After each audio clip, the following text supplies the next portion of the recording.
हाँ जी, तो आज की टॉप करंट में पहला क्वेश्चन है, राजस्थान सरकार द्वारा वंचित वर्गों के आर्थिक सशक्तिकरण हेतु अनुसूचित जाति जनजाति वित्त एवं विकास सहकारी निगम के माध्यम से वर्ष 2024-25 में कितने लाभार्थियों को रियायती ऋण स्वीकृत किए गए हैं। तो दोस्तों इसका जो ठीक आंसर हो जाएगा वो है 1381। ऑप्शन सी जो है इसका करेक्ट आंसर हो जाएगा। ठीक है, अब इसके रिलेटेड कुछ महत्वपूर्ण फैक्ट देख लेते हैं। राशि, ऋण की जो राशि है उसकी अगर बात करें तो कुल 20 करोड़ रुपए के रियासती ब्याज पर ऋण स्वीकृत किए गए हैं। ठीक है, और लक्षित वर्ग की अगर बात करें तो अनुसूचित जाति, अनुसूचित जनजाति और सफाई कर्मचारी और दिव्यांग जन इसमें लक्षित किए गए हैं। ठीक है, उद्देश्य इसका स्वरोजगार, व्यवसाय विस्तार और शिक्षा के लिए वित्तीय सहयोग प्रदान कर उन्हें रोजगार प्रदाता बनाना है। ठीक है, नेक्स्ट आओ, सेकंड क्वेश्चन है, जैसलमेर में आयोजित होने वाले प्रसिद्ध मरु महोत्सव 2026 की आधिकारिक तिथियां क्या घोषित की गई है।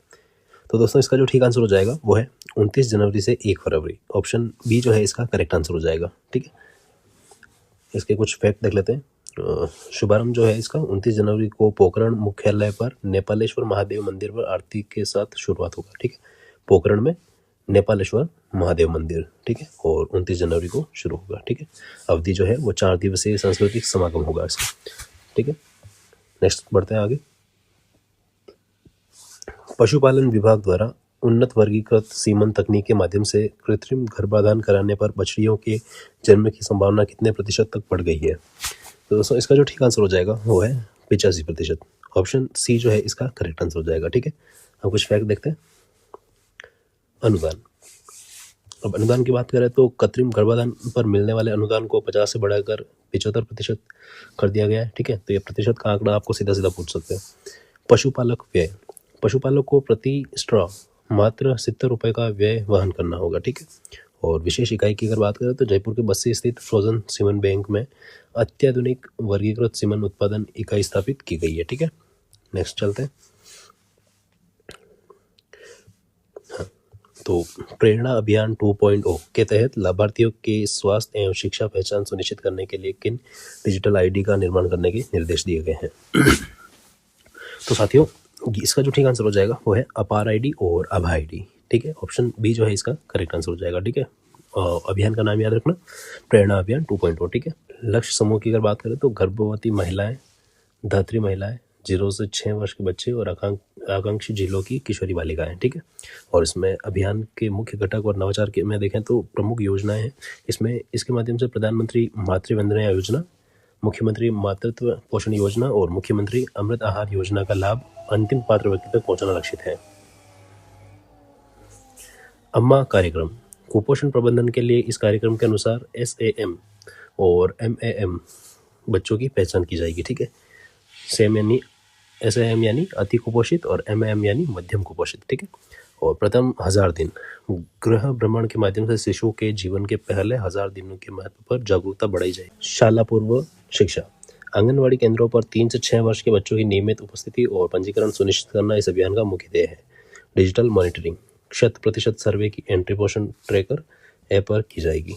ठीक है, नेक्स्ट है इसरदा दौसा परियोजना के प्रथम पैकेज के अंतर्गत बिछाई जाने वाली कुल 341 ट्रांसमिशन पाइपलाइन कहां से कहां तक लक्षित है। तो दोस्तों इसका जो ठीक आंसर हो जाएगा वो है इंटेक वेल से महुआ तक। ऑप्शन बी जो है इसका करेक्ट आंसर हो जाएगा।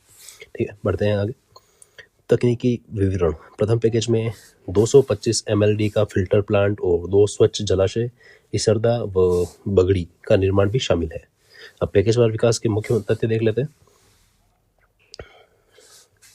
द्वितीय पैकेज, इसरदा बांध पर इंटेक वेल और पंप हाउस का निर्माण किया जा रहा है जिसकी लागत 17.82 करोड़ रुपए है। ठीक है, और तृतीय पैकेज लालसोट क्लस्टर, इसके तहत लालसोट शहर और 302 गांवों की वर्ष 2054 तक की अनुमानित जनसंख्या को लाभान्वित किया जाएगा। ठीक है, चतुर्थ पैकेज की अगर बात करें तो बसवा व सिकराय में है। इसमें सर्वाधिक 2077 किलोमीटर पाइपलाइन बिछाई जानी है जिसमें 1666 किलोमीटर का कार्य पूर्ण हो चुका है। ठीक है, और षष्ठम पैकेज की बात करें तो सवाई माधोपुर में है और इस खंड का कार्य सवाई माधोपुर द्वारा संपादित किया जा रहा है जिसमें बोली गांव और मलारना डूंगर 61 गांव और चौथ का बरवड़ा के 17 गांव को लाभान्वित किया जाएगा। ठीक है, नेक्स्ट क्वेश्चन है अपना, पशुओं के टीकाकरण के क्षेत्र में विभाग की प्रकृति की समीक्षा के दौरान MFD का टीकाकरण कितना प्रतिशत लक्ष्य अब पूरा हो चुका है।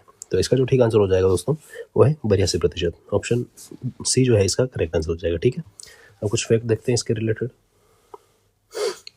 हाँ जी, तो डिजिटल एंट्री कुल टीकाकरण में से 79% की प्रविष्टि भारत पशुधन ऐप पर की जा चुकी है। ठीक है, और पशुपालन विभाग के सुदृढ़ीकरण हेतु नवीन निर्देश डिजिटलीकरण, विभाग के समस्त कार्यों को ऑनलाइन मोड पर करने के और सभी जानकारी ऑनलाइन उपलब्ध कराने के निर्देश दिए गए ताकि पारदर्शिता बनी रहे। ठीक है,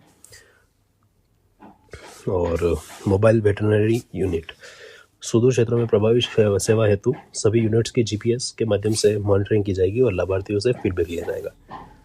अब सेक्स और थर्ड सीमन योजना की अगर बात करें तो यह बजट घोषणा का हिस्सा है और इसे मोस्ट प्रायोरिटी पर रखकर तकनीकी कार्मिक वार लक्ष्य निर्धारित किए गए हैं। ठीक है, और डेटा जो डिजिटलाइजेशन है उसमें भारत पशुधन ऐप पर पशु एवं पशुपालक के डेटा का डिजिटलाइजेशन केंद्र सरकार बजट प्राप्ति और सुशासन मापन का मुख्य आधार होगा। ठीक है, नेक्स्ट और अंतिम क्वेश्चन है अपना पीएम विश्वकर्मा योजना के अंतर्गत टूल किट वितरण और कारीगरों को प्रशिक्षण के क्षेत्र में राजस्थान राज्य देश का किस स्थान पर है। ठीक है, तो इसका जो ठीक आंसर हो जाएगा वो है तृतीय। ऑप्शन सी जो है इसका करेक्ट आंसर हो जाएगा। ठीक है, अब इसके रिलेटेड कुछ फैक्ट देख लेते हैं।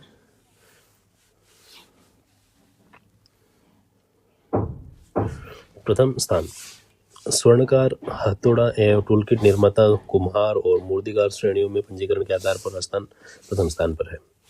अब ठीक है, इसमें ध्यान रखना है कि प्रथम स्थान पर राजस्थान। ठीक है, स्वर्णकार, हथौड़ा, टूलकिट निर्माता, कुम्हार और मूर्तिकार की श्रेणी में पंजीकरण के आधार पर। ठीक है, और योजना के विपणन एवं भविष्य के लक्ष्य की बात करें तो ई कॉमर्स जुड़ा, कारीगरों को अमेजन, मीशो और फैब इंडिया जैसे प्लेटफॉर्म पर जोड़ा गया है।